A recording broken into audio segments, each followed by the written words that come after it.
ဝေဒနာနုပတနာဝေဒနာဆိုတာဘုန်းကြီးတို့တွေရဲ့စိတ်ထဲမှာစိတ်အားလုံးမှာမိပြီးတော့ဖြစ်တတ်တဲ့သဘာဝတရားသို့သောဝေဒနာကိုယောဂနဲ့တွဲပြီးတော့သုံးနေကြသဖြင့်ဝေဒနာလို့ဆိုလို့ရှိရင်ယောဂလို့အောက်မေ့တတ်ကြတယ်အဲ့ဒါမဟုတ်ဘူးဆိုတာကိုသတိထားဖို့ပါမှန်ပါဗျာစိတ်ရှိလို့ရှိရင်ဝေဒနာရှိတယ်ဝေဒနာဆိုတာယောဂကိုပြောတာမဟုတ်ဘူးစိတ်ကလေးဟာအာယုန်နဲ့တွေ့လို့ရှိရင်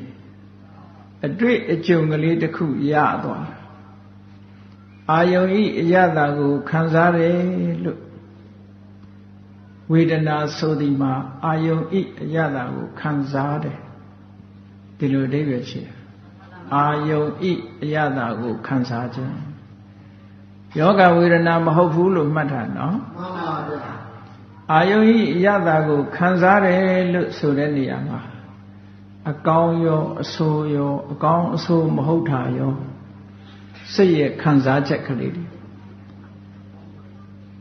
စိတ်ရဲ့ခံစားချက်ကလေးတွေစိတ်ရှိလို့ရှိရင်စိတ်မှာဝေဒနာဆိုတဲ့သဘာဝလေးရှိတယ်ထင်ရှားအောင်ပြောရမယ်ဆိုလို့ရှိရင်စိတ်ဟာအာယုန်နဲ့တွေ့လို့ရှိရင်အဲ့ဒီအာယုန်ရဲ့သဘာဝလေးကိုသိရှိပြီးတော့မသွားဘူးလားသွားပါဗျာအာယုန်ရဲ့သဘာဝလေးကိုစိတ်ကသိသွားတာအဲ့ဒါကိုပဲအာယုန်ဤရတာကိုခံစားတယ်လို့ကောင်းတဲ့အနေနဲ့သိတယ်လို့ဆိုးတဲ့အနေနဲ့လည်းသိစိတ်ထဲမှာဆိုပါစို့ကိုယ်စိတ်ထဲကနှစ်သက်စရာအာယုန်လေးကိုမြင်လို့စိတ်ထဲမှာပျော်ရွှင်တဲ့အနေထားလေးဖြစ်လာလို့ရှိရင်ဒါသောမနတဝေဒနာဝမ်းသာမှုအတွေ့အကြုံလေးတစ်ခုပဲနောက်အာယုန်တစ်ခုတွေ့တိုင်းအလားတူအာယုန်တစ်ခုတည်းတွေ့တိုင်းစိတ်ထဲမှာကျဉ်းနှံ့မှုလေးကျဉ်းနှံ့မှုကလေးတွေပေါ်လာတာအင်္ဂလိပ်လိုတော့ဝေဒနာကို feeling လို့ပြန်တယ်တချို့ကလည်း sensation လို့ပြန်တယ်တကယ်ပြန်တဲ့နာကတော့ experience လို့ပြန်တဲ့ပေါ့ experience စိတ်လေးဟာအတွေ့အကြုံရသွားတာအာယုန်နဲ့အတွေ့အကြုံရအတွေ့အကြုံဆိုတာအကောင်းလည်းရှိဆိုးလည်းရှိအဲ့ဒီတွေ့ကြုံလေးကိုမှတ်သားပေးတာကတော့တင်ညာကမှတ်သားပေးတာတင်ညာကမှတ်သားထားသည့်အတိုင်းဝေဒနာကဖြစ်လာလို့ရှိရင်ပျော်ရွှင်စရာအတွေ့အကြုံလေးဆိုရင်နောက်ဓာမျိုးတွေ့တိုင်းပျော်ရွှင်တဲ့စိတ်ကလေးခံစားမှုလေးတွေပေါ်လာတယ်စိတ်ညစ်စရာကြောက်စရာလန့်စရာအာယုမျိုးဆိုလို့ရှိရင်လည်းပဲတခါကြုံပြီးရင်နောက်ဓာမျိုးဆိုရင်ကြောက်စရာလန့်စရာစိတ်ညစ်စရာဆိုတဲ့ခံစားမှုလေးတွေပေါ်လာတယ်တမန်အားဖြင့်ယမယံခါအာယုံကထူးခြားမှုမရှိသည့်အတွက်စိတ်ကလေးဟာပျော်ရွှင်ဝမ်းသာမှုလည်းမဟုတ်ဘူးစိတ်ညစ်ဝမ်းနည်းမှုလည်းမဟုတ်ဘဲနဲ့ပျော်ရွှင်ဝမ်းသာမှုလည်းမထင်ရှားဘူးစိတ်ညစ်ဝမ်းနည်းမှုလည်းမထင်ရှားတဲ့ခံစားမှုလေးတွေလည်းဖြစ်တတ်တယ်အဲ့ဒီခံစားမှုလေးကတော့သိဖို့ခက်ခဲတဲ့ခံစားမှုလေးပေါ့အေးအာယုံမှာအတွေ့အကြုံလေးတွေရသွားတာပျော်ရွှင်မှုဆိုတဲ့အတွေ့အကြုံလေးကလည်းအတွေ့အကြုံတစ်ခုပဲဝမ်းနည်းမှုမကျေနပ်မှုဆိုတဲ့အတွေ့အကြုံလေးကလည်းအတွေ့အကြုံတစ်ခုပဲပျော်ရွှင်စရာလည်းမဟုတ်ဘူးဝမ်းနည်းစရာလည်းမဟုတ်ဘူးပျော်ရွှင်မှုဝမ်းနည်းမှုတို့ရဲ့စัจ जा မထင်မရှားဖြစ်နေတဲ့တွေ့ကြုံမှုလေးကလည်းရှိတယ်လို့အဲ့ဒါကိုစာလို့ပြောလို့ရှိရင်ပျော်ရွှင်စရာစိတ်မှာကျေနပ်စရာကောင်းတဲ့တွေ့ကြုံခံစားမှုလေးကိုတော့ဒုက္ခဝေဒနာလို့ခေါ်တယ်ဒုက္ခစိတ်ထဲမှာကျေနပ်စရာအဲ့ဒါရဲ့ဆန့်ကျင်ဘက်ပျော်ရွှင်စရာမဟုတ်ဘူးကျေနပ်စရာမဟုတ်ဘူးစိတ်ထဲမှာခံပြင်းတဲ့အနေအထားမျိုးလေးမကျေနပ်တဲ့အနေအထားမျိုးလေးနဲ့ခံစားရတာမျိုးကြတော့ဒုက္ခဝေဒနာဆန့်ကျင်မှုလေးပေါ့အေး ချမ်းသာမှုလည်းမဟုတ်ဘူးဆင်းရဲလည်းမဟုတ်ဘူးစัจ जा မထင်ရှားတဲ့ခံစားမှုလေးကိုတော့အဒုက္ခမဒုက္ခဝေဒနာတဲ့တနည်းအားဖြင့်ဥပိ္ပခဝေဒနာလို့ခေါ်တယ်အဒုက္ခမဒုက္ခဆိုတာဒုက္ခလည်းမဟုတ်ဘူးဒုက္ခလည်းမဟုတ်ဘူး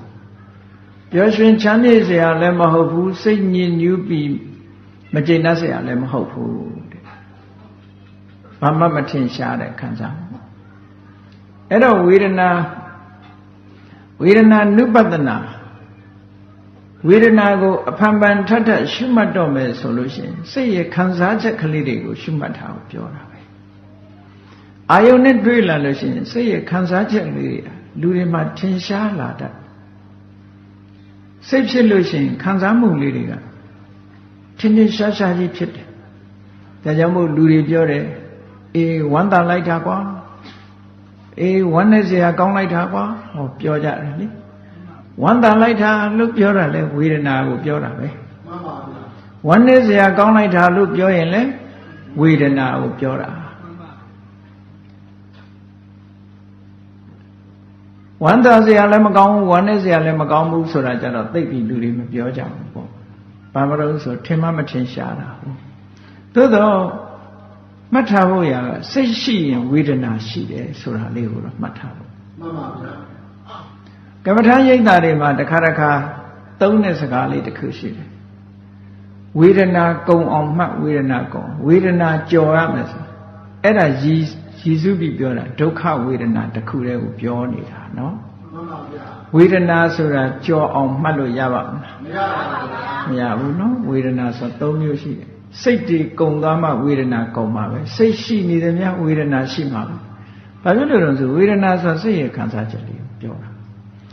စိတ်ရှိသမျှဝေဒနာရှိတာကြည့်ပဲနောက်ဆုံးမှာဘလောက်သိမ်မွေးတဲ့စိတ်ပဲဖြစ်ဖြစ်မက်စိတ်ကလေးတရင်ကတခဏလေးရင်ဖြစ်တဲ့မက်စိတ်လေးမှာလည်းဝေဒနာရှိတာဖို့စိတ်မှာလည်းဝေဒနာရှိတာနိဗ္ဗာန်ကိုအာရုံပြုတဲ့စိတ်တွေမှာဝေဒနာရှိတာပဲအဲ့တော့အတွေ့အကြုံနိဗ္ဗာန်ကိုတွေ့ကြုံတာနိဗ္ဗာန်ကိုချမ်းသာဒုက္ခခြေနှက်เสียအနေနဲ့တွေ့ကြုံတယ်ဒုက္ခဝေဒနာဖြစ်တာပေါ့ဟောအဲ့ဒါလို့စိတ်ရဲ့အတွေ့အကြုံကလေးတွေလို့ဒီလိုပြောလို့ရှိရင်ဒါဝေဒနာရဲ့သဘောဟာလက်တွေ့အဖြစ်ပို့ပြီးတော့သိတာတယ်ပေါ့အင်္ဂလိပ်လို feeling လို့ပြန်တဲ့ဟာကျတော့တခါတရံကျတော့ခန္ဓာကိုယ်မှာဖြစ်ပေါ်တာတွေနဲ့သွားပြီးတော့ရောထွေးမှုတွေရှိတယ်ပေါ့ဒါကြောင့်မို့လို့ပြည့်ပြည့်စုံစုံပြန်တော့ mental feeling ဆိုလို့ရှိရင်တော့နည်းနည်းတောင်းပါပေါ့စိတ်ရဲ့ခံစားမှုတွေအကောင်းဆုံးကတော့ mental experience စာပေတွေမှာဘယ်လိုသုံးလို့ဆိုလို့ရှိရင်အာယုဆိုတာဝေဒနာဆိုစကားလုံးရဲ့အဓိပ္ပာယ်ကိုဝေထယိတလက္ခဏာအာယုလေးပေါ်မှာခံစားတယ်ဆိုတာကောင်းရင်ကောင်းတယ်မကောင်းရင်မကောင်းဘူးဆိုတဲ့အတွေ့အကြုံလေးတွေကိုပြောတာပဲအဲ့ဒီအတွေ့အကြုံဆိုတာကိုယ်တိုင်ဖြစ်တဲ့အခါမှာသိအောင်ကိုယ်တိုင်ဖြစ်တဲ့အခါမှာသိဖြစ်လာတဲ့အခါမှာစိတ်ကလေးမှာအတွေ့အကြုံလေးတွေဆိုတာရှိလို့မှတ်ထားဥပမာငြိုသိမြင်စက်တယ်ဆိုတာနောက်တစ်ခါမှတ်မိမနေဘူးလားမှတ်မိပါဘူးငြိုသိစက်တယ်ဆိုတာကိုတင်ညာကမှတ်ထားသည့်အတွက်ကြောင့်ငြိုသိမြင်လိုက်တာနဲ့အဲ့ဒီ feeling ကလေးပေါ်လာစက်တယ်ဆို feeling လေးပေါ်လာဟုတ်ကလားမှန်ပါပါအဲ့ဒီသဘောလေးပေါ်လာဥပမာမဲ့ကြောက်စရာအာယုန်တစ်ခုကိုတစ်ခါမြင်ထားလို့ကြောက်စရာလို့တွေးထားစိတ်ကတင်ညာလည်းမှတ်လိုက်တယ်ဝေဒနာလည်းတွေးကြုံရှိတယ်နောက်တစ်ခါဒါမျိုးမြင်တဲ့အခါကြောက်စရာဆိုတဲ့ဟာ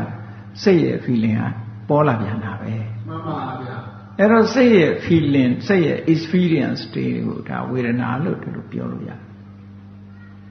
စေတသိက်တွေဆိုတာ function တစ်ခုဖြစ်သည့်အတွက်ကြောင့် function ဆိုတာဆောင်ရွက်တဲ့ကိစ္စချင်းမတူသည့်အတွက်ကြောင့်ဆိုင်ရာကိုယ်ပိုင်ကိစ္စလေးတွေရှိတယ်မို့တစ်ခုလို့ယူဆ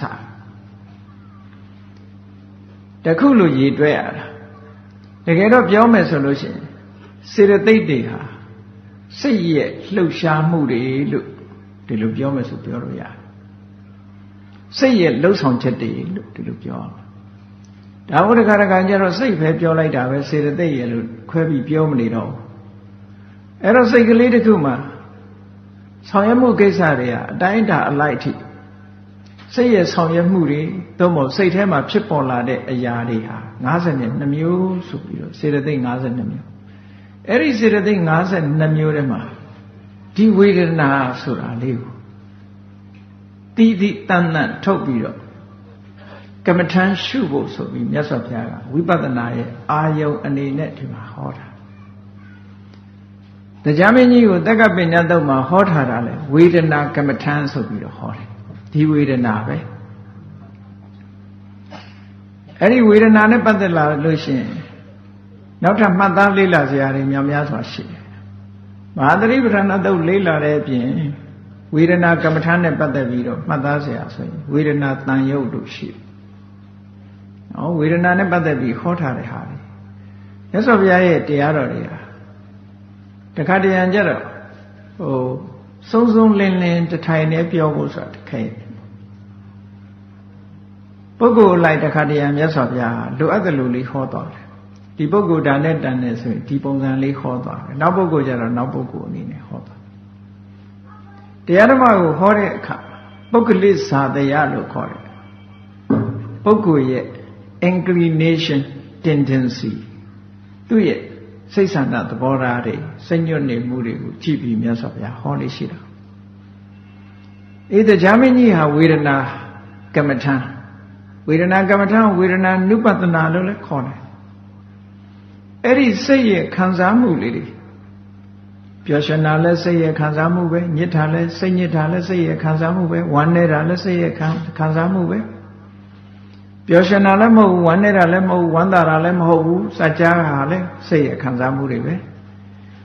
အဲ့ဒီခံစားမှုတွေထဲမှာထင်ထင်ရှားရှားကတော့အခုပြောတဲ့ပျော်ရွှင်နေဝမ်းသာတယ်ဆိုတာထင်ရှားတယ်စိတ်ညစ်တယ်ဝမ်းနေတယ်ဆိုတာထင်ရှားတယ်ပေါ့အဲ့ထင်ရှားတဲ့ဝေဒနာတွေကိုအာယုံဖြင့်ရှုမှတ်ပြီးတော့ကြည့်ဖို့အတွက်စိတ်လေးကိုဒီတတိကိုထူထောင်ပြီးတော့တတိဝင်လာတာနဲ့တပြိုင်နက်တတိကိုဘာလို့ထူထောင်ရတယ်လဲဆိုရင်တတိကဒီအာယုံလေးကိုယူပေးမှပညာကသိနိုင်တယ်ဆိုပါစို့ဘုန်းကြီးတို့တွေစာအုပ်လေးတအုပ်ဖတ်ချင်လို့ရှိရင်လက်ကနေပြီးတော့ဖွင့်ပေးရတယ်မဟုတ်လားမှန်ပါဗျာလက်ကဖွင့်မပေးလို့ရှိရင်မျက်စိကကြည့်လို့မရဘူးမရပါဘူးဗျာအဲ့ဒါလိုပဲမှတ်ပါဝေဒနာကစာအုပ်ဖွင့်ပေးတဲ့လက်နဲ့တူတယ်ကြည့်ပြီးတော့ဖတ်တဲ့ကြည့်တဲ့မျက်လုံးကပညာနဲ့တူတယ်ပေါ့မှန်ပါဗျာနှစ်ခုပူးပေါင်းအလုံးမှစာကြည့်လို့ရတယ်နော်မှန်ပါဗျာအဲ့ဒါမျိုးလို့ပဲတတိလေးကအာယုံကိုယူပေးတယ်တတိယူပေးတဲ့အာယုံကိုသဘာဝအစစ်အမှန်ကိုအာယုံရဲ့သဘာဝအစစ်မှန်ကိုသိတာကြတော့ပညာသိတာပညာကအာယုံကိုမယူနိုင်ဘူးတတိကအာယုံရဲ့သဘာဝကိုမသိနိုင်ဘူးသူ့လို့သူလုံးကြတာပူပေါင်းပြီးတော့လုပ်တယ်ဆိုတဲ့သဘောလေးကိုလက်တွေ့အနေထားနဲ့ကြည့်ရမယ်နော်မှန်ပါဗျာဒီကောင်းပြီမဟာသတိပဋ္ဌာန်သုတ်မှာမြတ်စွာဘုရားဝေဒနာကိုဝေဒနာနုပတနာလို့ဆိုပြီးတော့တတိကပ်ပြီးတော့ဝေဒနာရဲ့သဘာဝတွေကိုသိမှတ်ဖို့အသိဉာဏ်ဖြစ်ဖို့ဆိုပြီးတော့တတိပဋ္ဌာန်၄ရပ်ထဲမှာဝေဒနာကိုအာယုံတစ်ခုအနေနဲ့ဟောထားတယ်ဝေဒနာနုပတနာစိတ်ရဲ့ခံစားချက်ကလေးကိုအနုပတနာအဖန်ပန်အထက်ထက်ရှုမှတ်ရှုကြည့်နေတာအဖန်ပန်အထက်ထက်ရှုကြည့်နေလို့ရအောင်တတိလေးကယူပေးတယ်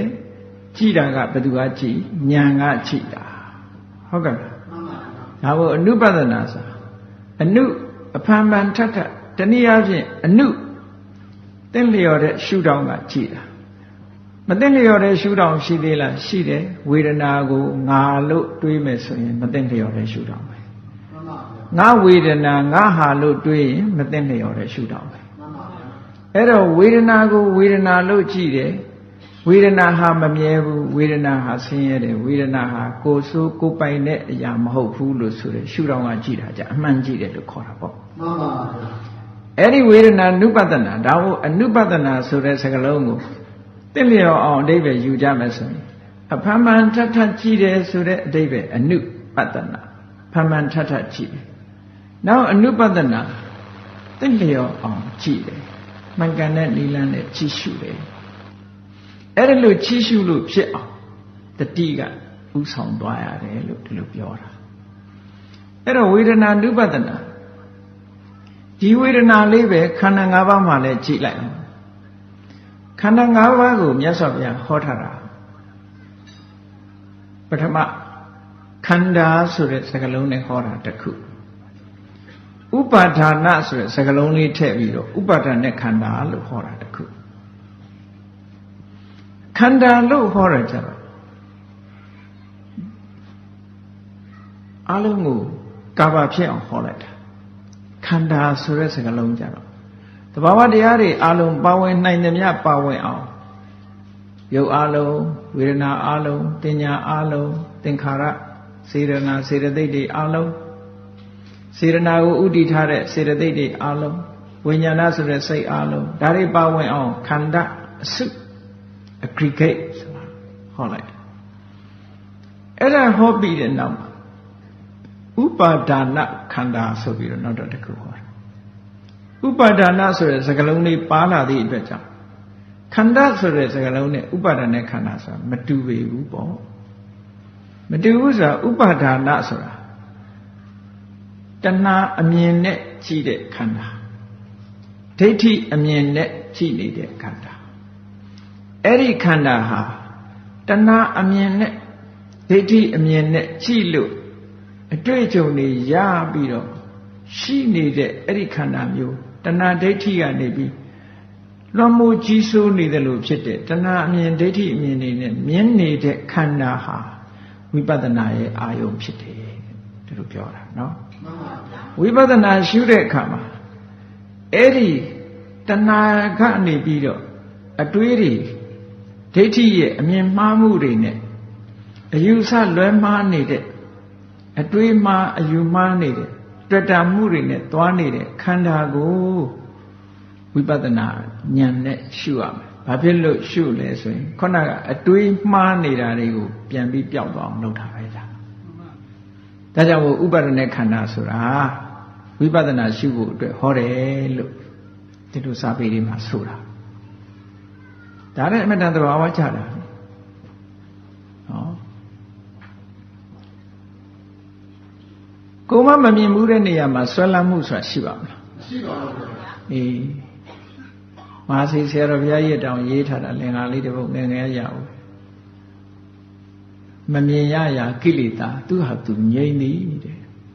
ဟုတ်တယ်ကိုမမြင်တာကိုပဲကိလေသာဖြစ်နော်ဒွေနည်းအကြောင်းမစားဘူးဘယ်သူမှလည်းမပြောဘူးဒွေနည်းကောင်းတယ်လို့ဒွေနည်းဆိုတာကိုကြားကိုမကြားဘူးတဲ့လူဟာဒွေနည်းစားခြင်းစိတ်ပေါက်ပါမပေါက်ဘူးတယောက်ကဖြစ်ဖြစ်ကောင်းတယ်လို့ပြောဘယ်လိုရတာရှိတယ်လို့ပြောအဲ့ဒီကြရင်တော့သူကအတွေးလေးကစားခြင်းစိတ်လေးပေါ်လာပဲဟုတ်ကဲ့အဲ့တော့မမြင်ဘူးမကြားဘူးတဲ့အာယုန်တွေပေါ်မှာကိလေသာဆိုတာဖြစ်တာမဟုတ်ဘူးဖြစ်တာကဘာလို့ဆိုအတွေ့အကြုံရှိသွားတဲ့အာယုန်ပေါ့ကောင်းတယ်ဟေးလို့တဏှာကနေစွတ်မှတ်သွားပြီးတွေ့တာတွေ့ကပ်နေတယ်မှားရင်းနဲ့အယူဆတရားကနေပြီးတော့လွဲမှားစွာသိမ့်ပိုက်ထားပြီးအဲ့ဒီအချိန်ကြလို့ရှိရင်တော့ဓာမြင်တိုင်းတဏှာဖြစ်မယ်ဓာမြင်တိုင်းမှားရင်းနဲ့မိစ္ဆာဒိဋ္ဌိဖြစ်နေတယ်အဲ့ဒါလို့တဏှာတွေလာလိုက်ဒိဋ္ဌိတွေလာလိုက်ဒီဥပါဒဏ်တွေနဲ့ဖြစ်နေတဲ့အာယုံကိုမျိုးကိုမှအဲ့ဒီဥပါဒံအစွဲတွေကိုချုပ်ဖို့အတွက်မြတ်စွာဘုရားဥပါဒณะခန္ဓာဆိုတာဟောတာတဲ့ဒါကြောင့်မလို့အခုကမ္မထာရဲ့အာယုံမှန်လို့ရှိရင်ပေါ့ဆိုပါစို့ဒါထင်းထင်းရှားရှားပြောရမယ်ဆိုရင်ဝေဒနာလို့အခုပြောတဲ့စိတ်ရဲ့အတွေ့အကြုံတွေခံစားမှုလေးဟာစိတ်တိုင်းမှာရှိတယ်ဆိုတော့သောတာပတ္တိမက်စိတ်မှာလည်းရှိတယ်သဂါရဂါမိမက်စိတ်မှာလည်းရှိတယ်ဟ ဟုတ်လားအလုံးလောကုတ္တရာစိတ်အလုံးမှာရှိတယ်မစိတ်ဖို့စိတ်အလုံးမှာဒီ experience လို့ခေါ်တယ်အတွေ့အကြုံခံစားချက်ကလေးတွေရှိတယ်အဲ့ဒီခံစားချက်ကလေးတွေကတဏှာတို့ဒိဋ္ဌိတို့ ਨੇ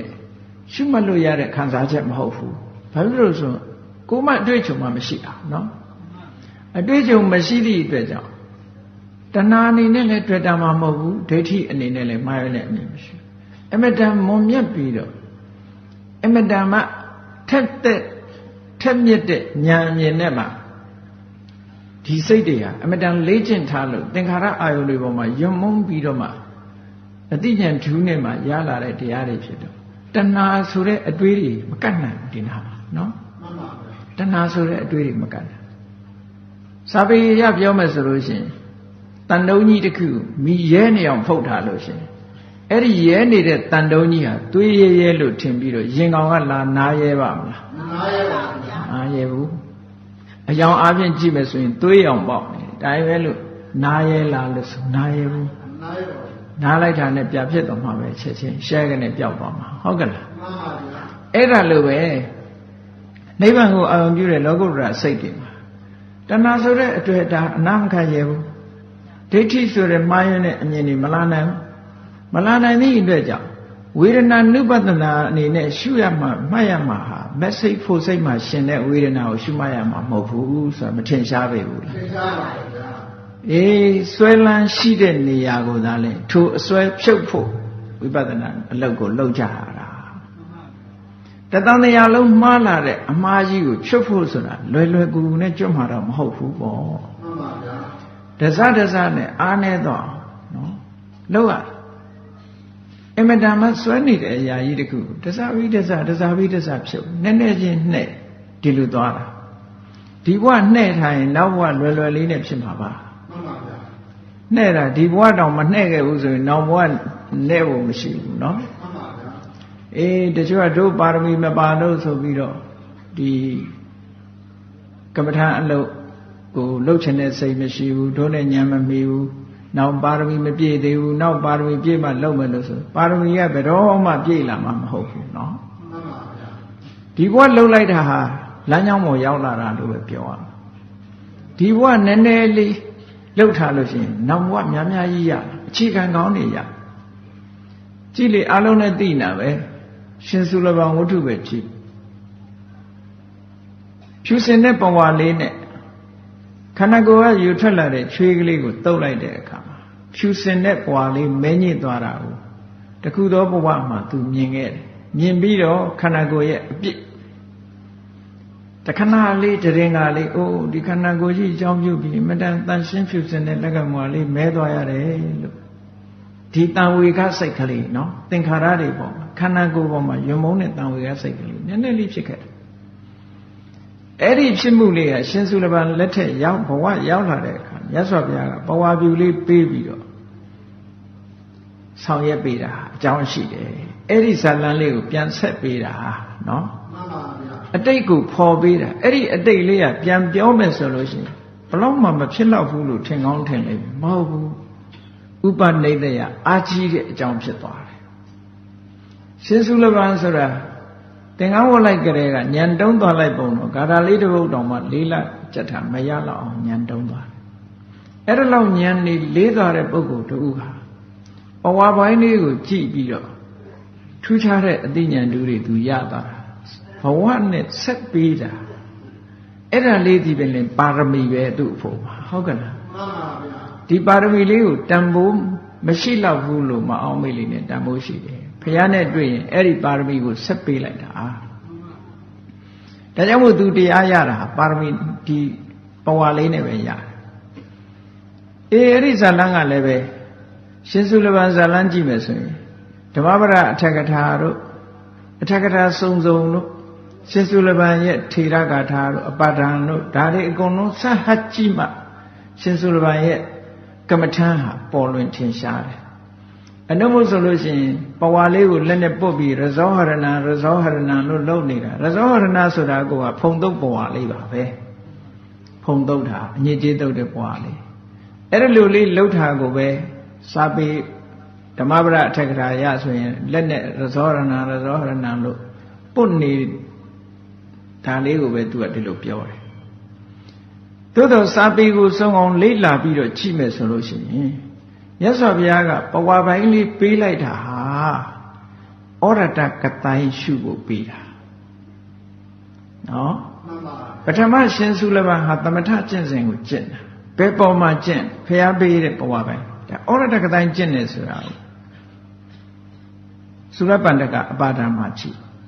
အတိတ်ဘဝတုန်းကသူကဩရတကတိုင်းမှာအလေးကျင့်လုပ်ခဲ့တယ်ဟောဒါပါရမီပဲအခုဒီခေတ်မှာတရားနာထားလို့လေးနှစ်တဲ့တရားတွေအဘိဓမ္မာတွေတို့လေးနှစ်တဲ့သဘာဝတရားတွေတို့တရားရိပ်တာတွေသွားပြီးတရားထိုင်တာတို့ဒါတွေကပါရမီတွေပဲမလုပ်ဘူးဆိုရင်ဒီပါရမီတွေပါပါမလားမပါပါဘူးကဲရှင်သုလဘဟာလွန်ခဲ့တဲ့အတိတ်ဘဝတွေတုန်းကဩရတကတိုင်းနဲ့ဇံပိန်ကြီးတွေရခဲ့ဘူးလေအဲ့ဒါကြောင့်မို့လို့မြတ်စွာဘုရားဒီပွားလေးကိုပေးတာနှစ်ကိစ္စပြီးအောင်လုပ်ပေးလိုက်တာပဝါလေးကိုကြည့်ပြီးတော့ဩရတကတိုင်းရှုလိုက်တာဇံနေအစဉ်စဉ်ရသွားတယ်ဇံပိန်ကြီးတွေရသွားတယ်ဇံပိန်ကြီးရတဲ့အခါကျတော့မှပဝါလေးကိုမဲညစ်အောင်မြတ်စွာဘုရားကဖန်ဆင်းလိုက်တဲ့အခါမှာသူ့လက်လေးနဲ့ပွတ်နေတဲ့ပဝါလေးဟာမဲသွားတယ်မဲသွားတဲ့ပဝါလေးကိုကြည့်တော့မှဝိပဿနာလမ်းကြောင်းပေါ်တက်ပြီးသွားတာအဲ့ဒီလိုလမ်းကြောင်းတက်အောင်လည်းပဲဒီပဝါနဲ့ပဲဆွဲဆောင်သွားတာမဟုတ်လားမှန်ပါဗျာအေးဒါကိုလေ့ကျင့်ခဲ့တဲ့ဟာလေးတွေဟာပျောက်ကွယ်ပြီးတော့မသွားဘူးဆိုတာအလွန်ထင်ရှားတဲ့ဒီစာလားမှန်ပါဗျာဒါလည်းမကဘူးမြတ်စွာဘုရားလက်ထက်တုန်းကပိဿဝိကိ၅ပါးပြီးတဲ့အခါမှာယန္နာဖြစ်တဲ့ပုဂ္ဂိုလ်ဟာပါရဏတိကတထေသာယတသိချမ်းသာတယ်ယတတို့အလုံးကိုချမ်းသာတယ်လူနတ်ပြတ်သုံးဆောင်ဆောင်းတွေမိုးဆောင်းရသည်နေဖို့တော်တဲ့ဟာနွေရသည်နေဖို့တော်တဲ့ဟာမိုးရသည်နေဖို့တဲ့အဆောက်အဦတွေမှာအလှည့်အပြောင်းနဲ့ကာမဂုဏ်တွေအပြည့်အဝခံစားနေတယ်ခြေမွေးပြီးမလောင်လက်မွေးပြီးမလောင်တကယ်တထေသာအဲ့ဒီတကယ်တထေသာလေးဟာဘယ်လိုလုပ်ပြီးတော့များဒီလောက်ချမ်းသာပြီးဇိမ်ကျနေတဲ့ဘဝကတန်ဝေကရသွားတယ်လေဆိုလို့ရှိရင်တခုသောဘဝမှာ तू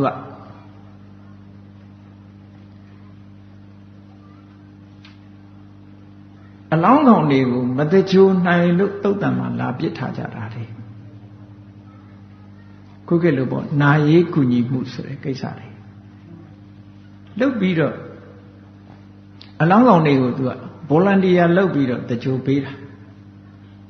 နော်မှန်ပါဗျာအဲ့ဒါလို့တကြိုပေးရင်ကနေပြီးတော့မိတကြိုလိုက်တဲ့အခါပုံပြက်ပန်းပြက်ဖြစ်သွားအဲ့မိတကြိုတဲ့ထဲမှာအဖိုးကြီးဖွားကြီးလည်းပါတယ်ငယ်ငယ်ရွယ်ရွယ်လေးတွေလည်းပါတယ်ပေါ့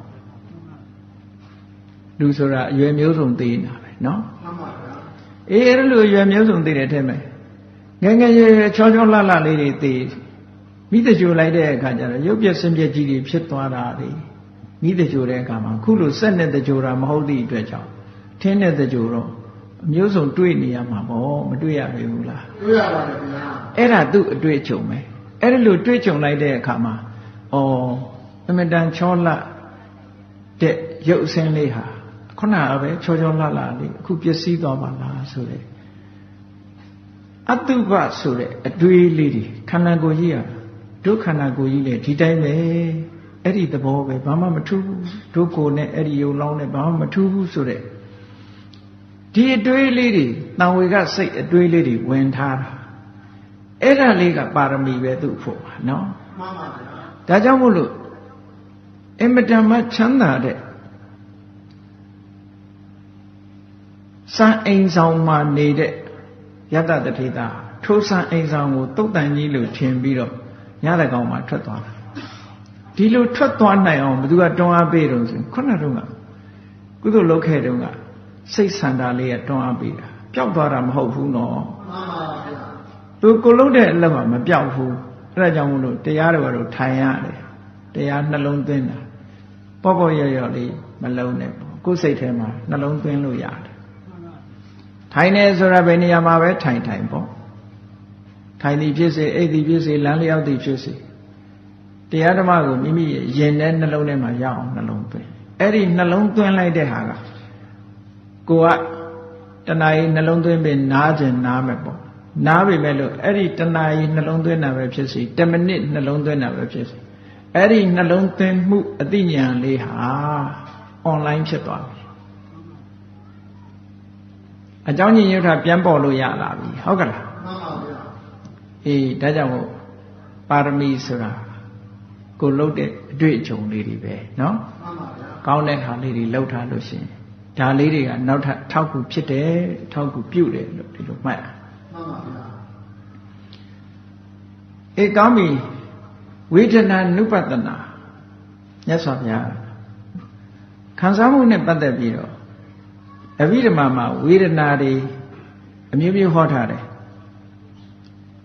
ဘဟုဝေဒနိယသုတ်ကိုကြည့်မယ်ဆိုရင်ဝေဒနာတွေအများကြီးဟောထားတယ်သို့တော့အဘိဓမ္မာမှာပြောတဲ့အတိုင်းဝေဒနာ2မျိုးလောက်ကိုမှတ်ကြရအောင်ပထမတစ်မျိုးကသဘာဝကိုကြည့်ပြီးတော့ခွဲတာဝေဒနာဆိုတာ3မျိုးတဲ့သူ့ရဲ့သဘာဝကိုကြည့်ပြီးတော့ခွဲတာ3မျိုးကဘာလဲဆိုရင်ဒုက္ခဝေဒနာဒုက္ခဝေဒနာအဒုက္ခမဒုက္ခဝေဒနာပါဠိစကားပဲမဲ့လို့မြန်မာလူမျိုးတွေရဲ့အသိဉာဏ်နဲ့မှာဒီစကားလုံးလေးတွေကယဉ်နှီးဝင်ဆံမိတာဖြစ်နေ familiar ဖြစ်နေပြီပေါ့နော်မှန်ပါဗျာဒုက္ခဝေဒနာဆိုတာကိုယ်ရောစိတ်ရောကျဉ်တ်စရာကလေးအတွေ့အကြုံလေးစိတ်ရဲ့ခံစားမှုလေးဒုက္ခဝေဒနာဆိုတာခံရခက်ပြီးတော့မကျဉ်တ်စရာအတွေ့အကြုံခံစားချက်ကလေးအဒုက္ခမဒုက္ခဝေဒနာဆိုတာကျဉ်တ်စရာလည်းမဟုတ်ဘူးခံပြင်းစရာလည်းမဟုတ်ဘူးဆိုတဲ့စัจ जा ခံစားမှုလေးအဲ့ဒီခံစားမှု3မျိုးဘုန်းကြီးတို့တွေကိုယ်တန်တန်ကိုယ်စိတ်ထဲမှာတွေ့အောင်ရှာအရင်စပထမတွေ့အောင်ရှာတရားကိုတွေ့အောင်ရှာအဲ့ဒီလိုတွေ့အောင်ဘယ်သူနဲ့ရှာမလို့ဆိုတတိနဲ့ရှာမှာပေါ့တတိနဲ့ကတ်ထားကြည့်တတိထားလို့ရှိရင်ဒါလေးတွေသိတယ်တတိမထားရင်တော့ဒါဝေဒနာဖြစ်တာပါလားလို့တော့မသိဘူးပေါ့နော်မှန်ပါဗျာလူတွေမှာနေစဉ်နဲ့အမျှစိတ်ဖြစ်ပြီးဆိုတဲ့ခံစားမှုတွေဟာအာယုံကမျက်စိကမြင်တဲ့အခါဖြစ်စေနားကကြားလိုက်တဲ့အခါအသံကိုကြားလိုက်တဲ့အခါဖြစ်စေနှာခေါင်းကအနံ့ရတဲ့အခါဖြစ်စေလျှာကအရာတစ်ခုကိုရရှိတဲ့အခါပဲဖြစ်စေခန္ဓာကိုယ်ကအထိတွေ့တာပဲဖြစ်စေစိတ်ကူးစိတ်တမ်းပဲဖြစ်စေခံစားမှုလေးတွေကလာတယ်ကိုကြိုက်ရင်ကြိုက်တဲ့ကိုယ်စိတ်လေးနဲ့အစဉ်ပြေတာဒုက္ခဝေဒနာအစဉ်မပြေရင်ဒုက္ခဝေဒနာဟောလားဒုက္ခဝေဒနာဒုက္ခဝေဒနာအဒုက္ခမဒုက္ခဝေဒနာဒီဝေဒနာလေးတွေရဲ့သဘောထားလေးသဘောလေးတွေကိုကိုယ်စိတ်ထဲမှာတွေ့ပြီးနောက်အဲ့ဒီဝေဒနာလေးတွေကိုထပ်ပြီးတော့ခွဲလိုက်သေးတယ်စာပေကျမ်းဂန်မှာတော့ဣန္ဒရိယဗေဒလို့ခေါ်တယ်ဣန္ဒရိယဆိုတာနဲ့ပတ်သက်လာပြီးတော့ခွဲတဲ့အခါကျတော့5မျိုးခွဲတယ်အဲ့ဒီ5မျိုးခွဲတာဟာအဓိကကတော့ကာယိကစေတသိကနှစ်ခုခွဲတယ်ဒုက္ခကိုကာယိကဒုက္ခစေတသိကဒုက္ခဒုက္ခကိုကာယိကဒုက္ခစေတသိကဒုက္ခယုတ်ခန္ဓာကိုယ်ကြီးမှာစဖြစ်တာနာမ်ခန္ဓာမှာစဖြစ်တာဆိုတဲ့ဟာနှစ်ခုစီခွဲလိုက်တဲ့အခါကျတော့အဒုက္ခမဒုက္ခကျတော့မခွဲတော့ဘူးသူ့ကြတော့ဥပိ္ပခာဆိုတဲ့နာမည်နဲ့ပေးလိုက်တဲ့အခါကျတော့ဒုက္ခနဲ့ပတ်သက်ပြီးခွဲလိုက်တဲ့အခါဒုက္ခတဲ့သောမနတတဲ့နှစ်ခုရတယ်ဒုက္ခကိုခွဲလိုက်တဲ့အခါကျတော့ဒုက္ခတဲ့ဒေါမနတအဒုက္ခမဒုက္ခဝေဒနာကိုတော့ဥပိ္ပခာလို့သုံးတယ်မြတ်စွာဘုရားကဣန္ဒြေ22ပါးရည်တွက်ပြီးဟောကြားတဲ့အခါမှာအဲ့ဒီနာမည်လေးတွေနဲ့ဟောလို့ဣန္ဒရိယဗေဒလို့ပြောတာကဲကောင်းပြီအဲ့ဒီမှာဒုက္ခနဲ့သောမနတဒုက္ခဆိုတာခန္ဓာကိုယ်အနေနဲ့နေလို့ထိုင်လို့တက်တောင့်တက်တာရှိတာရုပ်ခန္ဓာကိုယ်ကြီးကတက်တောင့်တက်တာရှိတခါတရံကျတော့ဘုန်းကြီးတို့တွေတက်တောင့်တက်တာမရှိဘူးနော်မှန်ပါဗျာရုပ်ခန္ဓာကိုယ်ကြီးကတက်တောင့်တက်တာမရှိရုပ်ခန္ဓာကတက်တောင့်တက်တာမရှိရင်စိတ်ပါတက်တောင့်တက်တာမရှိတော့ဒီလိုဖြစ်တတ်တယ်ပေါ့နော်သောမနတဆိုတာကြတော့ ရုပ်ခန္ဓာတက်တောင့်တက်တာရှိသည်ဖြစ်စေမရှိသည်ဖြစ်စေစိတ်ကကျေနပ်ပြီးတော့ပျော်နေတာဝမ်းသာနေတာအဲ့ဒါသောမနတစိတ်ကပျော်လို့ရှိရင်ရုပ်ကလည်းပဲကျေနပ်သွားတာဟိုတင်းဖြစ်သွားတာပဲရုပ်မှလည်းပဲတက်တောင့်တက်တာဖြစ်သွားတာအဲ့တော့အဲ့ဒီနှစ်ခုဟာဘလို့ထူးခြားသလဲလို့ဘုန်းကြီးတို့နိုင်ငံသားတွေကြတော့သူတို့ဒီသဘာဝတရားကိုသူတို့ကလက်တွေ့ကြကြပြောနိုင်မှလက်တွေ့ကြကြပြောမှလက်ခံကြတယ်အဲ့တော့ကြတော့ဒုက္ခဝေဒနာနဲ့သောမနတဝေဒနာဘလို့ထူးလဲနှစ်ခုစလုံးဟာစိတ်နဲ့တော့တွဲတာရှိတယ်ဒုက္ခဝေဒနာကိုကာယိကဒုက္ခရုပ်ကာယပေါ်မှာဖြစ်တဲ့ခန္ဓာကိုယ်ကာယပေါ်မှာဖြစ်တဲ့ကိုယ်ကာယပေါ်မှာဖြစ်တဲ့ဝေဒနာသောမနတကြတော့စိတ်ထဲမှာဖြစ်တဲ့ဝေဒနာလို့ဒီလိုခွဲတယ်သို့တော့ကာယိကဒုက္ခကလည်းစိတ်မပါလို့မရဘူးဆိုတော့ဒီလိုပြောရဒုက္ခဆိုတာခန္ဓာကိုယ်ရုပ်ခန္ဓာကိုယ်ကာယမှာစတင်ပြီးတော့စိတ်ကိုအကျိုးသက်ရောက်တာကာယမှာစတင်ပြီးစိတ်ကိုအကျိုးသက်ရောက်တယ်ဆိုပါစို့အမတန်ပူအိုက်တဲ့အချိန်လေးမှာအရေးကောင်းတဲ့သစ်ပင်လေးအောင်နေလေလေးတစ်ဖြူဖြူလာဒီခန္ဓာကိုယ်မှာဘလောက်တက်တာသွားတာနော်အဲ့ခန္ဓာကိုယ်တက်တာသွားတာနဲ့အမျှစိတ်ကလေးရောပျော်မသွားဘူးလားပျော်သွားတာအဲ့ဒါကို body origin mind effect လို့ပြောတာစတာက body ကစတာဟုတ်ကဲ့လားရုပ်ရဲ့တက်တောင့်တက်တာရှိမှုကြောင့်ရုပ်ကာယရဲ့တက်တောင့်တက်တာရှိမှုကြောင့်စိတ်ပါတက်တာလာတာအဲ့ဒါကိုဒုက္ခဝေဒနာလို့ခေါ်တယ်သောမနတဝေဒနာကြတော့အဲ့ဒါလို့မဟုတ်ဘူးရုပ်ကအနေထားကာယခုခန္ဓာကြီးကဘယ်လိုပဲနေသူ့အတွေးလေးနဲ့သူဂျေနတ်နာစိတ်ကဖြစ်တယ်ဟာတချို့တယောက်တည်းပြုံးနေကြတာလေညာရှိတယ်နော်တချို့အလုံးသမားတွေစင်ရဲပင်ပင်ပန်းပန်းကြီးထမ်းပြီးတော့လေးလေးတချွန်းချွန်းတချင်းလေးတအေးအေးနဲ့နေနိုင်တာဘာဖြစ်လို့စိတ်ပျော်လို့နေလို့ရတာပေါ့ဟုတ်ကဲ့အဲ့တော့စိတ်ပျော်လို့ရှိရင်လည်းရုပ်ဟာမထိခိုက်ဘူးအဲ့တော့သောမနတဝေဒနာဆိုတာ mind origin body effect မိုင်းကစစိတ်ကစစိတ်ကဝမ်းသာတော့ရုပ်လည်းနေထိုင်ကောင်းသွားတယ်ဒီလိုသဘောဆိုပါစို့လောက်ကတော့လူကချွေးတွေတန်နေနဲ့အလုံးလုံးတာထီပေါက်တဲ့ဟေးလို့ဆိုသတင်းကောင်းလေးကြားရင်ပြောမသွားဘူးလားပြောပါဗျာရုပ်အနေနဲ့ကတော့တက်တက်တာမဟုတ်ဘူးသို့တော့သတင်းကောင်းကြားတာနဲ့ပျော်သွားတာနဲ့ခန္ဓာကိုယ်ရဲ့ဒီရုပ်ရဲ့အစမပြေမှုတွေရောအကုန်မေ့မသွားဘူးလားမေ့သွားပါဗျာအဲ့ဒါကိုပြောတာ mind origin body effect ဒီလိုစဉ်းစားရမယ်ဒါကိုနားလည်လို့ရှိရင်ဒုက္ခနဲ့ဒေါမနတနဲ့ဒီတိုင်းပဲဒုက္ခဆိုတာစတင်ဖြစ်လာတာကကိုယ်ကာယမှာစဖြစ်တယ်ဥပမာမဲ့သွားကြိုက်တယ်နားကြိုက်တယ်ခါအောက်တယ်ခါနာတယ်နေမကောင်းဘူးတကိုယ်လုံးကြိုက်ခဲနေတယ်ဟောခန္ဓာကိုယ်မှာဖြစ်တာနော်ရုပ်ကာယကြီးမှာဖြစ်တာနော်အေးခေါင်းကြိုက်တယ်စိတ်ညစ်တယ်မလားဘူးလားနော်ခေါင်းကြိုက်တာကိုအကြောင်းပြုပြီးတော့စိတ်ညစ်တယ်မပျော်ဘူးဟုတ်ကဲ့လားသွားနာတယ်မပျော်ဘူးနားနေတာကြောင့်ဒီလိုတွေအဲ့ဒါကိုကာယကဒုက္ခလို့ခေါ်တာပဲဒုက္ခလို့ခေါ်တာအဲ့ဒါကြောင့် body origin mind effect ကာယကအခြေပြုလာကာယကအခြေပြုလာပြီးတော့နာမ်ကိုအကျိုးသက်ရောက်သွားတာအဲ့ဒီကာယကဒုက္ခဆိုတာဘုရားတောင်မှမလွတ်ဘူးခန္ဓာကိုယ်ကြီးရှိရင်ခန္ဓာကိုယ်ရဲ့ဒုက္ခဝေဒနာဆိုတာရှိတယ်သို့တော့တာမန်ပုဂ္ဂိုလ်တွေနဲ့ဘာထူးတုံဆိုရင်မြတ်စွာဘုရားကျတော့ကာယကဒုက္ခရှိပါစေကာယကဒုက္ခကိုအကြောင်းပြုပြီးတော့စိတ်ညစ်တာမလာဘူးဘုရားကျတော့တာမန်ပုဂ္ဂိုလ်တွေကျတော့လားကိုလာတယ်စိတ်ညစ်တာကနော်မှန်ပါဗျာဒီလိုကြွာသွားတာပေါ့တရားတို့တရားမြတ်ရသွားရင်စိတ်ညစ်တာဆိုတာနောက်ကမလာတော့ခန္ဓာကိုယ်ကဒီနာရကျင်နာကြိုက်တာခဲတာဆိုတဲ့ဒုက္ခဝေဒနာတော့ဖြစ်မှာပဲဒေါမနတဆိုတာကြည့်လူကတော့ပြောနေတယ်ဒီခန္ဓာကိုယ်ကမှကောင်းကောင်းမွန်မွန်စားပြီးကောင်းကောင်းမွန်မွန်နေနေတဲ့အချိန်လေးမှာ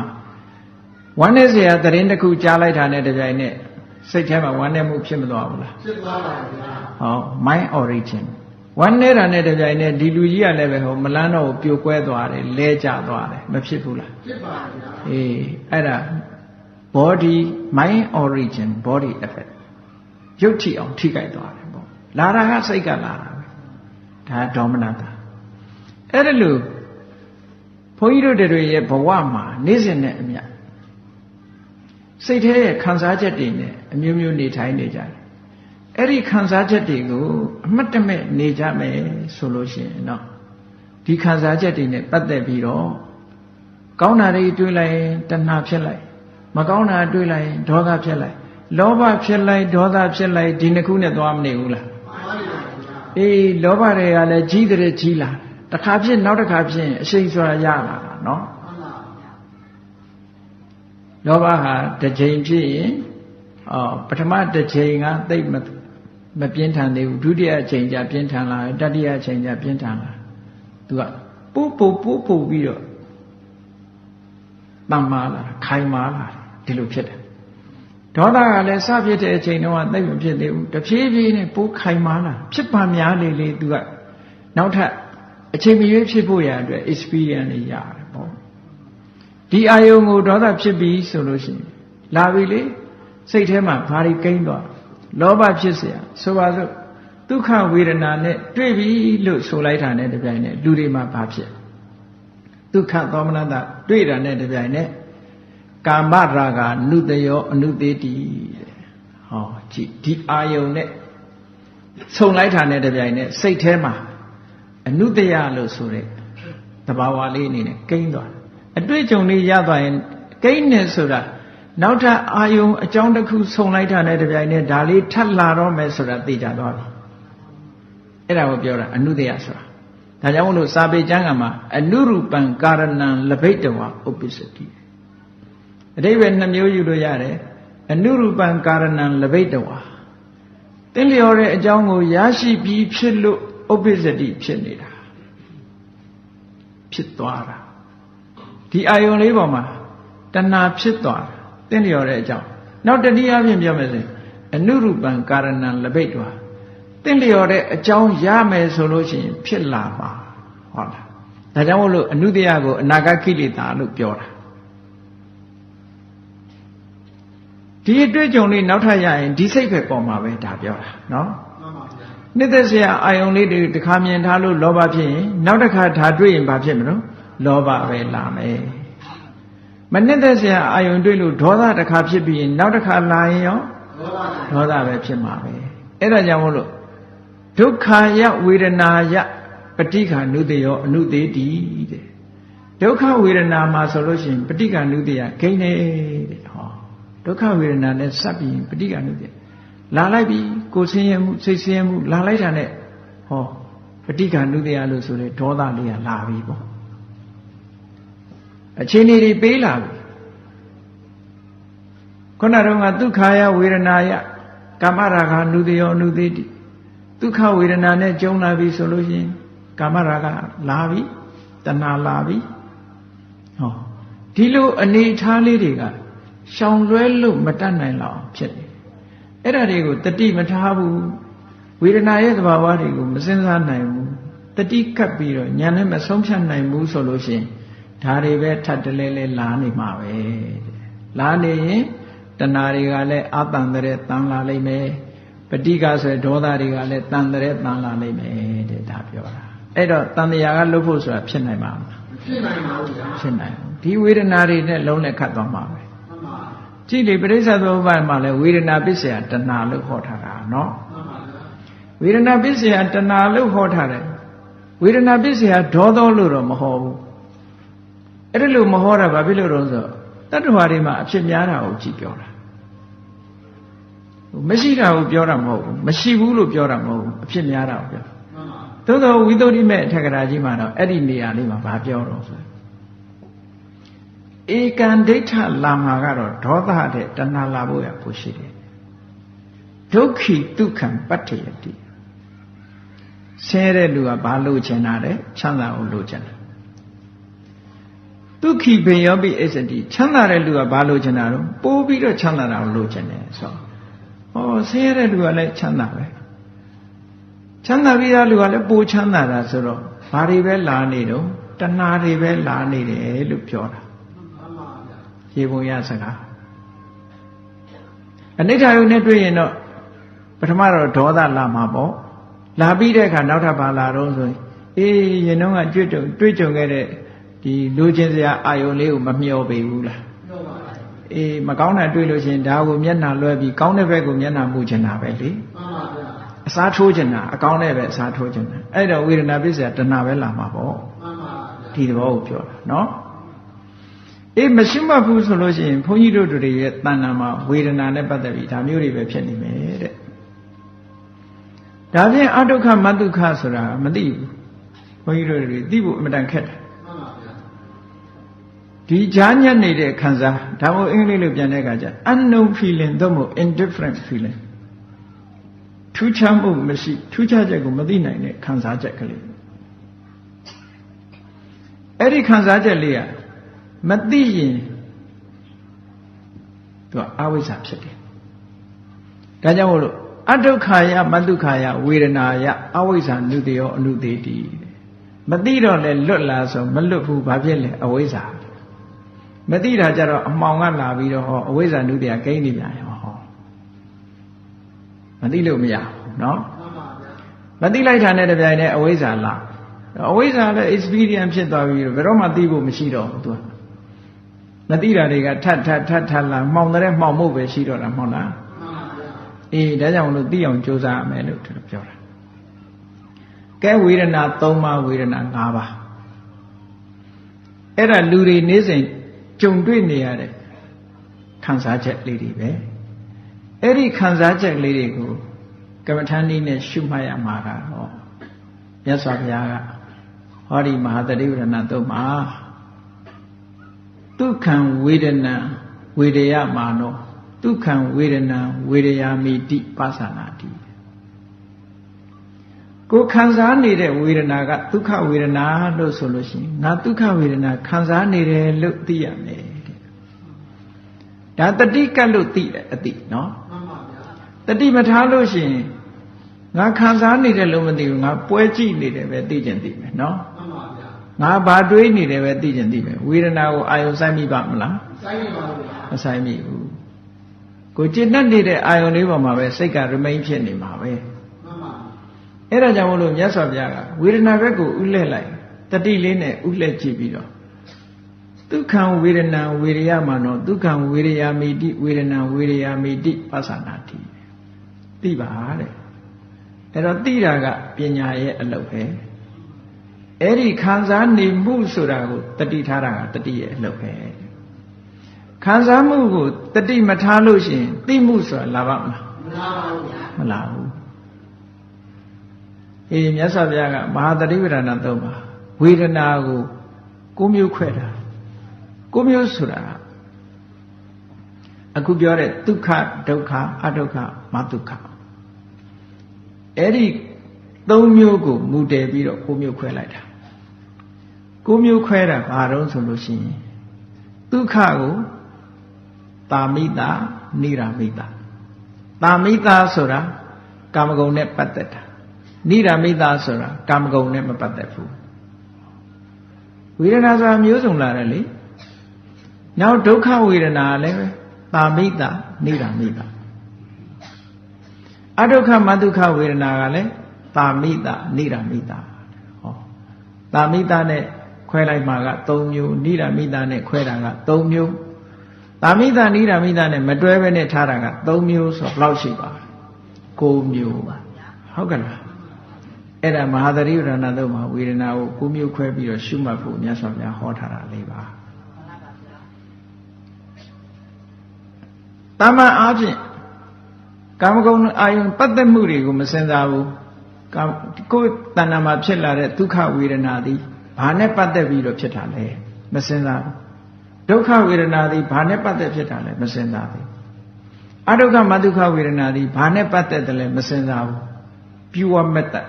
ဝေဒနာတတ်တတ်ကိုရှုတဲ့နည်းကပထမ3မျိုးဟုတ်ကဲ့လားမှန်ပါဗျာနောက်ကြတော့အဲ့ဒါကိုထပ်ပြီးတော့ကိုယ်စိတ်ထဲမှာ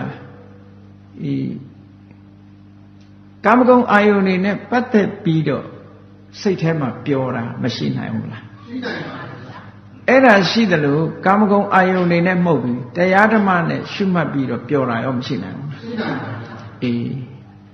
ကိုယ်တဏ္ဍာမှာဖြစ်တဲ့ဒုက္ခဝေဒနာလေးဟာကာမဂုဏ်နဲ့ပတ်သက်တာဆိုလို့ရှိရင်တာမိတာဒုက္ခကာမဂုဏ်နဲ့မပတ်သက်ဘူးနိခမ္မကာမတွေနဲ့ဝေးကွာတဲ့အကျင့်တစ်ခုနဲ့ပတ်သက်တယ်ဆိုလို့ရှိရင်ဘာဖြစ်မလဲနိရာမိတာအာမိတာနဲ့မဆိုင်ဘူးအာမိတာမရှိဘူးလို့ဒီလိုပြောတာကဲဒုက္ခဖြစ်တာလဲထို့အတူပဲဒီကာမအာယုန်တွေနဲ့ပတ်သက်လာပြီးတော့ဒုက္ခဖြစ်တယ်ဆိုလို့ရှိရင်တာမိတာကာမနဲ့မဟုတ်ဘူးဓမ္မနဲ့ပတ်သက်ပြီးတော့ဒုက္ခဝေဒနာခံစားမှုဆိုလို့ရှိရင်ဘာတော့နိရာမိတာအဒုက္ခမဒုက္ခလည်းပဲထို့တူပဲအဲ့ဒါလိုခွဲတယ်ပေါ့ဘယ်လိုမျိုးစားပဲဖြစ်ဖြစ်ကိုယ်တဏ္ဍာမှာဒုက္ခဝေဒနာဖြစ်ရင်ဒုက္ခဝေဒနာဖြစ်နေတယ်လို့သိအောင်လုပ်ပါဒုက္ခဝေဒနာဖြစ်နေလို့ရှိရင်ဒုက္ခဝေဒနာဖြစ်နေတယ်လို့သိအောင်လုပ်ပါပစ္စုပန်အခိုက်ကလေးတွေကိုကြည့်ခိုင်းတာနော်မနေ့ကဟာကိုတွေးခိုင်းတာမဟုတ်ဘူးနောက်လာမယ့်ဟာကိုတွေးခိုင်းတာမဟုတ်ဘူးအခုဖြစ်ပြီးအခုသိတာဒီလိုဆိုတာနော်အခုဖြစ်နေတာကိုအခုနောက်ထပ်ဆက်ပြီးတော့သိတာခဏပစ္စုပန်ကတော့မဖြစ်နိုင်ဘူးခဏပစ္စုပန်ဆိုဗျိုင်းတူဖြစ်လို့မရဘူးဒီစိတ်ချင်းပတ်သက်လာလို့ရှိရင်စိတ်ဆိုတာတစ်စိတ်ပဲရှိတယ်ပေါ့ရှေ့စိတ်ကိုသာနောက်စိတ်ကသိလို့ရတယ်ဒီစိတ်ကိုဒီစိတ်နဲ့သိလို့မရဘူးဆိုတာဥပမာလေးတစ်ခုပေးထားတယ်ကိုယ်လက်ညှိုးလေးကိုထောင်လိုက်ထောင်ပြီးတော့အဲ့ဒီလက်ညှိုးထိတ်ကလေးနဲ့လက်ညှိုးထိတ်ကိုကင်လို့ရမလားမရဘူးအဲ့ဒါလိုပဲဒီစိတ်လေးကဒီစိတ်ကိုပြန်သိလို့မရဘူးတခြားစိတ်ကသိတယ်ပေါ့ဒီလိုလားဟုတ်ကဲ့ကောင်းပြီကိုယ်တဏ္ဍာမှာဖြစ်ဆဲဖြစ်တဲ့ဒုက္ခဝေဒနာလေးခံစားနေပြီဆိုဩနောက်စိတ်လေးကငါဒုက္ခဝေဒနာခံစားနေတာပါလားလို့သိလိုက်ပါဒုက္ခဝေဒနာခံစားလို့ဒုက္ခဝေဒနာဖြစ်နေပြီဆိုတဲ့အချိန်မှာဒုက္ခဝေဒနာကိုခံစားရပါလားလို့သိအောင်ကြိုးစားလိုက်ပါအဒုက္ခမဒုက္ခဝေဒနာဒုက္ခလည်းမဟုတ်ဘူးဒုက္ခလည်းမဟုတ်ဘူးစัจ जा မထင်ရှားတဲ့ခံစားမှုရှိနေလို့ရှင်တယ်မထင်ရှားတဲ့ခံစားမှုကိုငါခံစားရပါလားလို့သိလိုက်ပါလို့ဒီလိုပြောတာအဲ့ဒါလို့သိတဲ့အခါမှာခံစားရဘယ်သူလဲဆိုတာဒီမေကုံးကအဖြေထွက်နေဖို့လိုတယ်ပေါ့မှန်ပါဗျာခံစားတာဟာပုဂ္ဂိုလ်လားတတ္တဝါလားဘယ်သူလဲအရာစကားအနေနဲ့တော့ပြောတော့ပေါ့ငါခံစားတယ်လို့တော့ပြောတာပေါ့သို့တော့ငါဆိုတာဘယ်သူကိုရည်ညွှန်းတာတော့ဆိုဝေဒနာလေးကိုယ်တိုင်ကိုပဲငါလို့ပြောတာပါဝေဒနာကခံစားတာပါဟုတ်ကဲ့လားမှန်ပါဗျာဝေဒနာကလွဲပြီးတော့ခံစားသူဆိုတာရှိရလားမရှိပါဘူးဗျာမရှိဘူးတဲ့အဲ့ဒါကိုလည်းမြင်မို့လို့လေတဲ့အဲ့ဒါကိုလည်းမြင်ဝေဒနာလေးဖြစ်တာကိုပဲဝေဒနာခံစားတယ်လို့ပြောတာတဲ့မြတ်စွာဘုရားတရားတော်အလုံးမတန်မှသိမ်မွေ့တယ်ဒါကြောင့်မလို့တတိကြီးစွာအသိဉာဏ်ကြီးကြီးနဲ့ရှုနိုင်မှဒီတရားရဲ့သဘောတွေကိုထင်ရှားပေါ်လာနိုင်တယ်ပေါ့သို့တော့တန်ဒိဋ္ဌိကောလို့ဆိုတဲ့အတိုင်းလူတိုင်းဟာကိုယ်တိုင်သိနိုင်တဲ့တရားတွေကြီးပဲအကုန်လုံးတာမန်နဲ့တော့မသိဘူးပေါ့လေ့ကျင့်အေးကောင်းပြီဘယ်သူခံစားတာလဲဆိုရင်ဝေဒနာခံစားတာဘယ်သူရဲ့ဝေဒနာလဲလို့ဆိုရင်သဘာဝတရားတွေပဲဘယ်သူရဲ့လို့ပုဂ္ဂိုလ်တ attva ရှိတာမဟုတ်ဘူးဝေဒနာတွေပဲလင်းခံစားတယ်ဘာကြောင့်ခံစားတာလဲဆိုဟောအာယုန်နဲ့ဝတ္ထုစုံလို့ခံစားတာဒါပဲအဲ့ဒီသဘာဝလေးတွေကိုရှင်းရှင်းလင်းလင်းမြင်ဖို့ရအတွက်မြတ်စွာဘုရားဝေဒနာနုပဒနာဆိုတာကိုဟောတာတဲ့ဘယ်ရာပဲဖြစ်ဖြစ်ဝိတ္တုရိမတ်မှာဆိုထားတဲ့အတိုင်းကမ္မတ္တကာရကောနတ္ထိအလုပ်တစ်ခုဖြစ်ပေါ်လာတယ်ဆိုရင်အဲ့ဒီအလုပ်ကိုလုပ်တဲ့လူရှိလားဆိုလုပ်တဲ့လူမရှိဘူးဆိုပါစို့ကမ္မတ္တကာရကောနတ္ထိကမ္မတ္တခံစားခြင်းဆိုတဲ့အမှုကာရကောပြုတတ်တဲ့ပုဂ္ဂိုလ်တ attva ဆိုမရှိဘူးတဲ့ခံစားခြင်းဆိုတဲ့ဒီကိစ္စဘယ်သူလုပ်တာတော့လို့မေးလို့ရှိရင်ခံစားခြင်းကိစ္စကိုပြုလုပ်တဲ့ပုဂ္ဂိုလ်တ attva ဆိုတာမရှိဘူးဟုတ်ကဲ့ဝိပါကတ္တသဝေဒကောကံတရားကိုလုပ်တဲ့ပုဂ္ဂိုလ်မရှိတယ်လို့ထိုကံတရားရဲ့အကျိုးကိုခံစားတဲ့လူရောရှိသလားလို့ဆိုတာမရှိဘူးတဲ့ကံကိုလုပ်တာက ဘသူကလှုပ်တယ်လေဒီကံရဲ့အကျိုးကိုခံစားသူကဘသူလဲလို့ဆိုရင်ပုဂ္ဂိုလ်တ attva မရှိဘူးတဲ့ကိုမြင်ရမှာပါတော့ဆိုသုဒ္ဓဓမ္မာပဝတ္တန္တိတဘာဝတရားတသက်တည်ဖြစ်နေတာအကြောင်းတရားပေါ်လာတာကိုပဲကံကိုပြုလုပ်တယ်လို့ပြောတာတဲ့အကြောင်းတရားတွေပေါ်လာတာကိုပဲအကျိုးတရားတွေပေါ်လာတာကိုပဲအကျိုးကိုခံစားတယ်လို့ပြောတာဆိုလိုတာကအကြောင်းတရားနဲ့အကျိုးတရားပဲရှိတယ်အကြောင်းကြောင့်အကျိုးဖြစ်တာပဲရှိတယ်ပေါ့သုဒ္ဓဓမ္မာပဝတ္တန္တိတကယ်ကိုသဘာဝတရားသက်သက်မျှတာဖြစ်တယ်ပုဂ္ဂိုလ်တ attva နဲ့မဆက်ဆက်ပဲနဲ့သဘာဝတရားသက်သက်တာဖြစ်လာတာဖြစ်တယ်ဧဝေတံသမ္မဒတနာဓမ္မဘုရားဘာသာရဲ့မှန်ကန်တဲ့အယူမှန်ကန်တဲ့အမြင်သမ္မာဒတနာလို့ခေါ်တယ်မှန်ကန်တဲ့အမြင်ဖြစ်တယ်တဲ့နော်ဒီမှာလည်းပဲအခုကြည့်ဘယ်သူခံစားရလဲဆိုဝေဒနာခံစားဝေဒနာခံစားရဆိုတော့ဝေဒနာရဲ့ဖြစ်လာမှုပဲ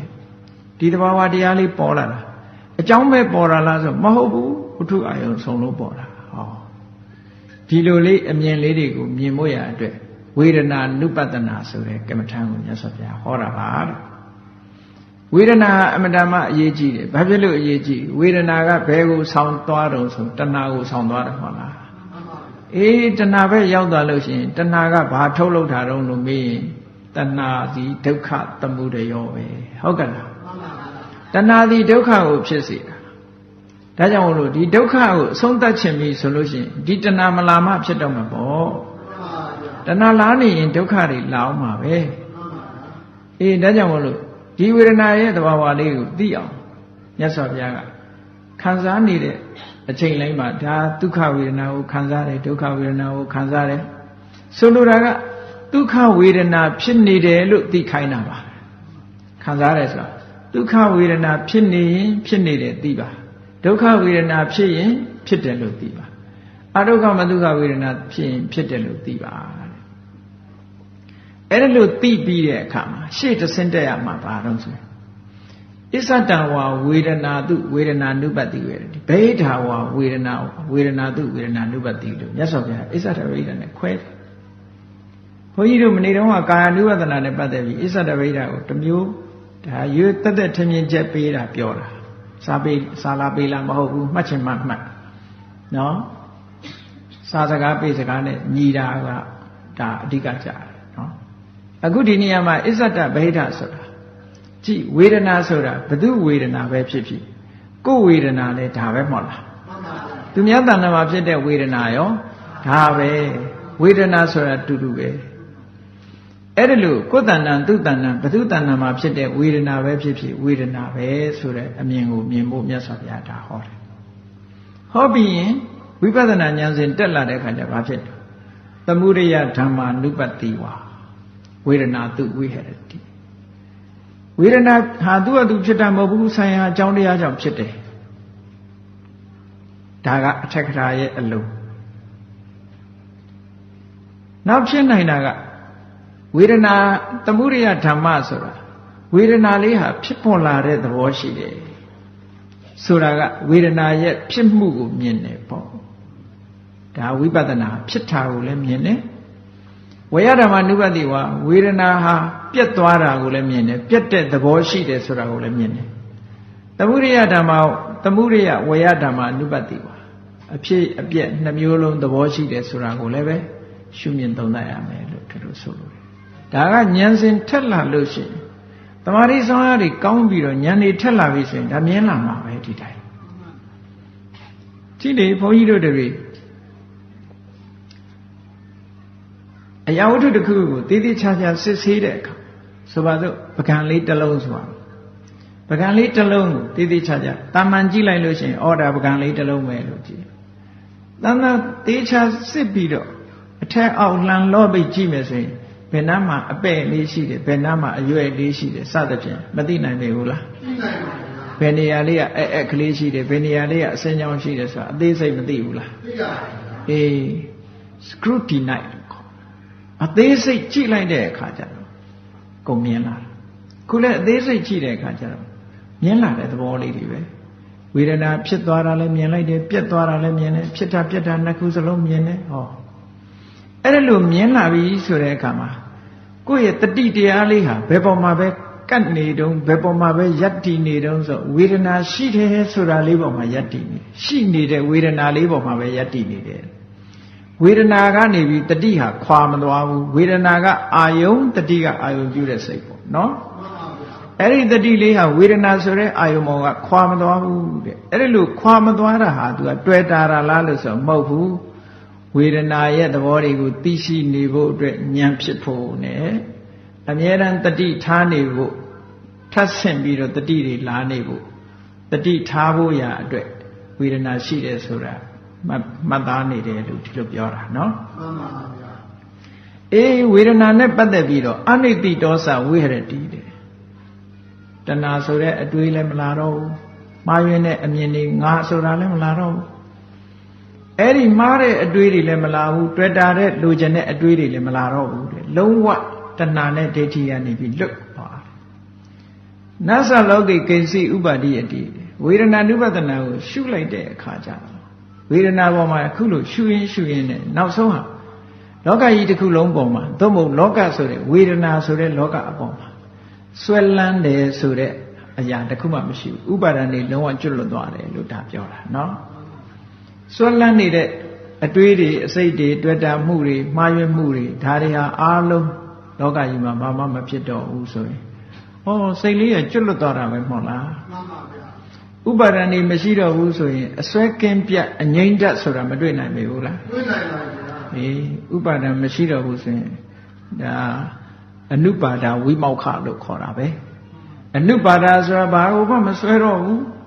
ဘယ်ကိုမှမစွဲတော့ပဲနဲ့ဝိမောက္ခကိုယ်စိတ်လေးကလွတ်သွားပြီတဲ့တဏှာဆိုတဲ့အတွေ့အတာတွေလည်းလွတ်သွားတယ်မှားယွင်းတဲ့အမြင်ဆိုတာတွေလည်းလုံးဝလွတ်သွားတယ်အဲ့ဒီလွတ်သွားတဲ့စိတ်ကလေးဟာအမတ္တမတ္တမို့ရှိတဲ့စိတ်ကလေးတဲ့အဲ့ဒီလိုလွတ်သွားအောင်ဘယ်သူနဲ့စွမ်းဆောင်ရမလဲဆိုဝေဒနာဆိုတဲ့အာယုံပေါ်မှာကိုယ်စိတ်လေးကိုလေ့ကျင့်ပါလို့ပြောတာဗျာတတိပဋ္ဌာန်တရားမှာ